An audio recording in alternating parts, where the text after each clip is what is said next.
ओम श्री परमात्मने नमः। सभी मेरे प्रिय सनातनी भक्तों को मेरा नमन स्वीकार हो। सभी लोग आशीर्वाद दीजिए। सभी लोग वीडियो को देखिए, पूरा वीडियो देखिएगा और इसका आनंद फल तभी मिलेगा। सभी मेरे प्रिय भक्त बड़ा ही आदर कर रहे हैं, बड़ा ही हमको अच्छा लग रहा है। आप लोगों का सहयोग मिल रहा है, आप लोगों का आदर भाव मिल रहा है। हमको वीडियो बनाने में बड़ी उत्साह महसूस हो रही है और बड़ा अच्छा लग रहा है हमको कि मैं वीडियो बना के आप लोगों को के सामने प्रस्तुत हो रहा हूँ। ऐसा हमको अंदर से बड़ी अच्छी फीलिंग आ रही है, बड़ा अच्छा लग रहा है। तो आप लोग वीडियो पूरा देखिएगा, आनंद और फल तभी इसका मिलेगा। हम इसको पहले गा के बताएंगे, उसके बाद इसका अर्थ बताएंगे। आप लोग इसको देखिए, सुंदर लगे, अच्छा लगे आप लोगों को तो दूसरे को शेयर भी कीजिएगा और चैनल को अपने सब्सक्राइब कर लीजिएगा। इसको मत भूलिएगा, चैनल को सब्सक्राइब करना मत भूलिएगा। चैनल सब्सक्राइब करेंगे तो अभी हमारा और सनातन धर्म का डंका बजेगा। दीनदयाल बिरदो संभारे, हरहु नाथ मम संकट भारे। दीनदयाल बिरदो संभारे, हरहु नाथ मम संकट भारे। मिलहि माझ विधि बात बेगारे, जहाँ तह देहि कै कहीं गारे। एहि पापिनि बोझ का परओ, छाई भवन पर पावक धरओ। निज कर नयन काढ़े चह दिखा, डारे सुधा विसु चाहत चीखा। कुटिल कठोर को बोधे अभागे, भै रघुवंश बेनो बनयागे। पालो पैठी पेड़ यही काटा, जिस पेड़ को पाला था उसी पर बैठ के काटा है। पालो बैठी पेड़ यही काटा, असुख महु शोक ठाटो धरे ठाटा। सदा राम यही प्राण समाना, कारण कवन कुटिल पन उठाना। सत्य कहीं कभी नारी सुभाऊ, सब विधि अगहूँ अगाध दुराऊ। निज प्रतिबिंब बरकु गही जाई, जान न जाए नारी गति भाई। दीनदयाल बिरदो संभारे, हरहु नाथ मम संकट भारे। दीनदयाल बिरदो संभारे, हरहु नाथ मम संकट भारे। काहन पावक जारे सक, कान समुद्र समाये। कान करे अबला प्रबल, कहीं जगु कालो न खाए।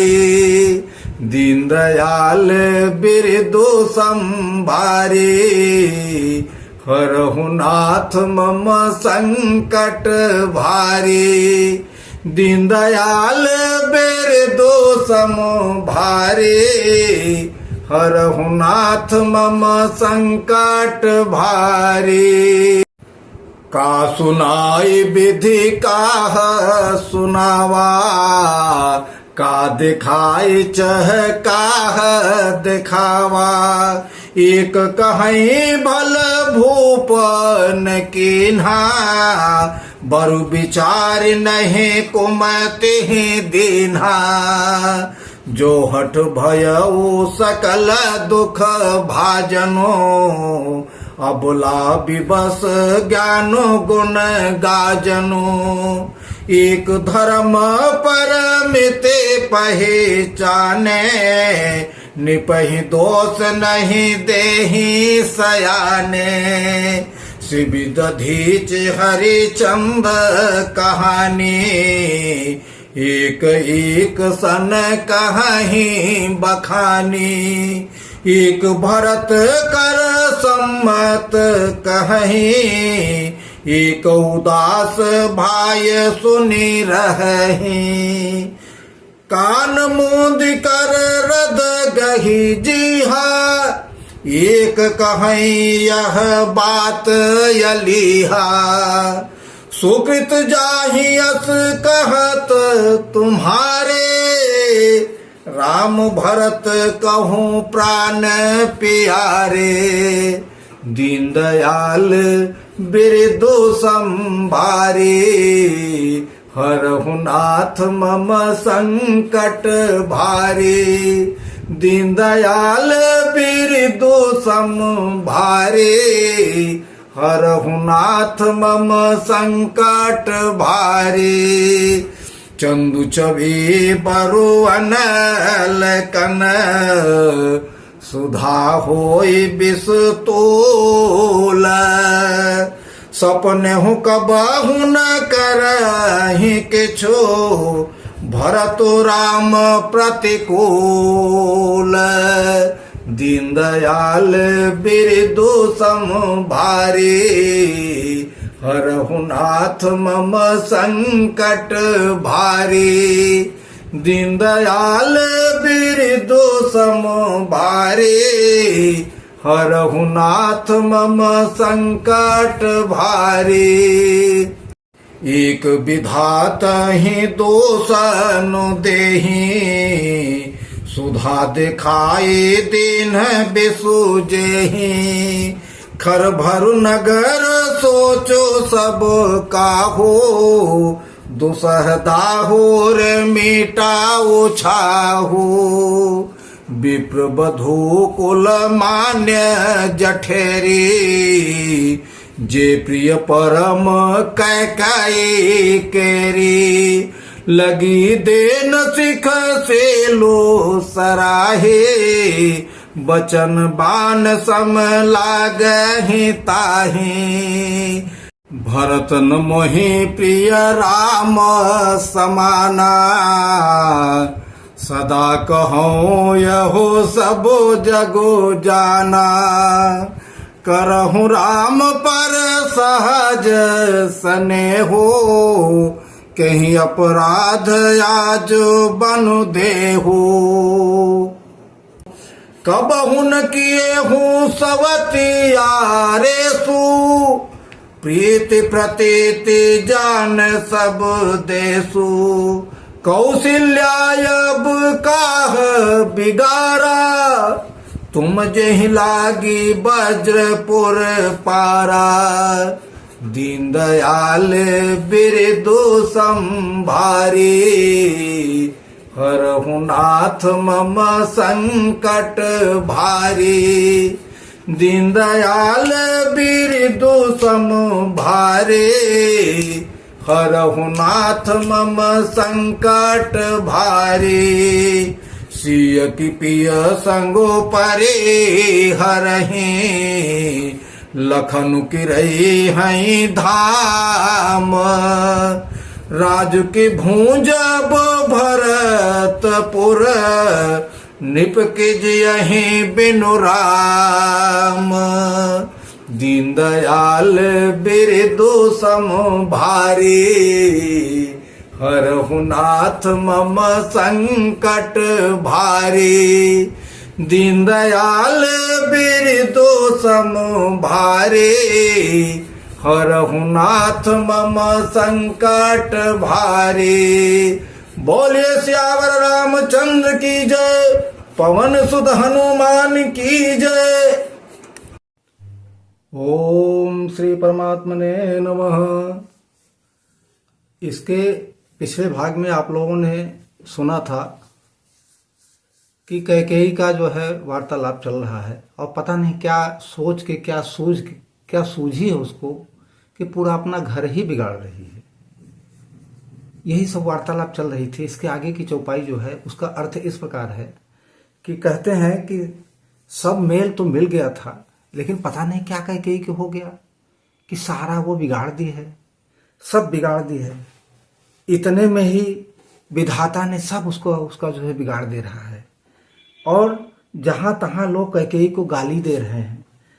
इस पापिनी को क्या सूझा है जो इस तरह से कर रही है? भगवान राम को वन भेज रही है और अपने भारत को कह रही राज दे दो। इसको क्या सूझ गया है? यह अपने हाथ से अपनी आंख को निकालकर बिना आंख के ही देखना चाहती है। इसको क्या सूझा है? और अमृत को छोड़ के विष पीना चाहती है। यह कुटिल, कठोर, दुर्बुद्धि अभागिनी कैकेयी को रघुवंश का कोई ध्यान नहीं है। क्या कर रही है ये तो पत्ते पर बैठकर और पेड़ को ही काट रही है। ये जो है इसको शोक का ठाठ बनाकर रखना चाहती है सदा। ये जबकि भगवान राम इसको सदा प्राणों से प्यारे थे। क्या हो गया है इसको? सभी लोग यही आपस में बातें कर रहे हैं। तो कवि सत्य ही कहते हैं कि स्त्री का स्वभाव सब प्रकार से पकड़ में न आने योग्य ऐसा होता है कि बड़ा भेदभाव होता है। अपनी परछाई भले ही आदमी पकड़ ले, लेकिन स्त्री का स्वभाव नहीं समझ सकता है कोई। आप क्या नहीं जानते हैं? समुद्र क्या नहीं कर सकता है? अबला कहने वाली प्रबल स्त्री जाति क्या नहीं कर सकती है? और जगत में काल किसको नहीं खाता है? विधाता ने क्या सुनाकर क्या सुना दिया, क्या दिखाकर अब क्या दिखाना चाहता है? कहते हैं कि राजा ने अच्छा नहीं किया। सभी लोग कह रहे हैं कि राजा ने अच्छा नहीं किया। दुर्बुद्धि कैकेयी को विचार करके वर नहीं दिया है।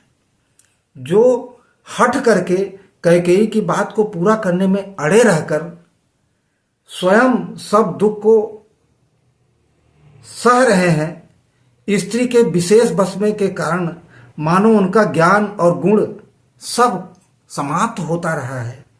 एक दूसरे जो धर्म की मर्यादा को जानते हैं और बड़े सयाने हैं, वे राजा को दोष दे रहे हैं। वे शिव, दधीच और हरिचंद्र की कथा एक दूसरे को बखान कर कहते हैं। कोई एक इनमें भरत जी की सम्मति बताते हैं, कोई एक सुनकर उदासी भाव से रह जाते हैं, कुछ बोलते नहीं हैं। कोई हाथों से कान मूंद कर और कोई जीभ को दांतों से दबाकर कहते हैं कि यह बात झूठ है। ऐसी बात कहने से तुम्हारे पुण्य भी नष्ट हो जाते हैं। भरत जी को रामचंद्र जी प्राणों से अधिक प्यारे हैं। चंद्रमा चाहे शीतल किरणों की जगह आग की चिंगारियां बरसाने लगे और अमृत चाहे विष के समान हो जाए, परंतु भरत जी स्वप्न में भी कभी श्री रामचंद्र जी के विरुद्ध कुछ नहीं कहते हैं। कोई एक विधाता को दोष देते हैं जिसने अमृत दिखाकर विष दे दिया। नगर भर में खलबली मच गई है कि सब किसी को सोच ऐसा हो गया है कि हृदय में दूसरा जलन हो रही है, आनंद उत्साह मिट गया है। ब्राह्मणों की स्त्रियां कुल की माननीय बड़ी बूढ़ी और जो कैकेयी की परम मित्र थीं, वे उसके लीला की सराहना करके उसे सीख देने लगीं, पर उसको उसके वचन बाण के समान लगते हैं। वे कहती हैं कि तुम तो सदा कहती थी कि श्री रामचंद्र जी के समान मुझको भरत भी प्यारे नहीं हैं। इस बात को सारा जगत जानता है। श्री रामचंद्र जी पर तुम स्वाभाविक ही स्नेह करती रही हो। आज किस अपराध से उन्हें तुम वन भेज रही हो? तुमने कभी सौतिया डाह नहीं किया है। सारा देश तुम्हारे प्रेम और विश्वास को जानता है। अब कौशल्या ने तुम्हारा कौन सा बिगाड़ कर दिया है जिसके कारण तुमने सारे नगर पर वज्र गिरा दिया है? क्या कर दिया है? क्या सीता जी अपने पति श्री रामचंद्र जी का साथ छोड़ देंगी? क्या लक्ष्मण जी श्री रामचंद्र जी के बिना घर रह सकेंगे? क्या भरत जी श्री रामचंद्र जी के बिना अयोध्यापुरी का राज्य भोग सकेंगे? और क्या राजा रामचंद्र जी के बिना जीवित रह सकेंगे? अर्थात न सीता जी यहां रहेंगी, न लक्ष्मण जी रहेंगे, और न भरत जी राज्य करेंगे, और न राजा ही जीवित रहेंगे, सब उजाड़ हो जाएगा। ऐसा सभी लोग कह रहे हैं। ऐसा कह कह के सभी लोग आंखों से आंसू निकल रही है, लोगों के रो रहे हैं। कैकेयी ने क्या कर दिया है? ये सब क्या कर रहा है? क्या कौन सा ऐसी चाल चल रही है? किस उजाड़ में पड़ी है? इस तरह ही चौपाइयों का अर्थ यहीं तक संभव है। आगे जो भी चौपाई आएगी, जो भी अर्थ बनेगा, मैं अगले भाग में आप लोगों से फिर मिलूंगा। और मैं फिर एक बार निवेदन कर रहा हूं कि जिन मेरे प्रिय भक्तों ने मेरे अपने इस चैनल को, सनातन धर्म के इस चैनल को सब्सक्राइब कर लिया है, उनको मैं बार बार अपने हृदय की गहराइयों से, बार बार हृदय की गहराइयों से, अपने अंतःकरण के वक्षस्थल से बार बार उनका हृदय से सम्मान, आदर और बहुत ही सम्मानजनक आदर करते हैं। जिन प्रिय भक्तों ने चैनल को सब्सक्राइब नहीं किया है, वो बड़ी कृपा होगी, बड़ी दया होगी कि चैनल को सब्सक्राइब कर लीजिए। आगे जो भी चौपाई आएगी, जो भी अर्थ बनेगा, मैं आप लोगों को फिर से बताऊंगा। अच्छा लग रहा हो तो शेयर भी दूसरे को करें, लाइक कर दें, कमेंट बॉक्स में जय श्री राम जरूर से जरूर लिखें। हम आपकी प्रतीक्षा करते रहेंगे। मैं अगले भाग में फिर से मिलूंगा। तब तक के लिए जय श्री राम, राधे राधे। बोलिए सियावर रामचंद्र की जय, पवन सुत हनुमान की जय।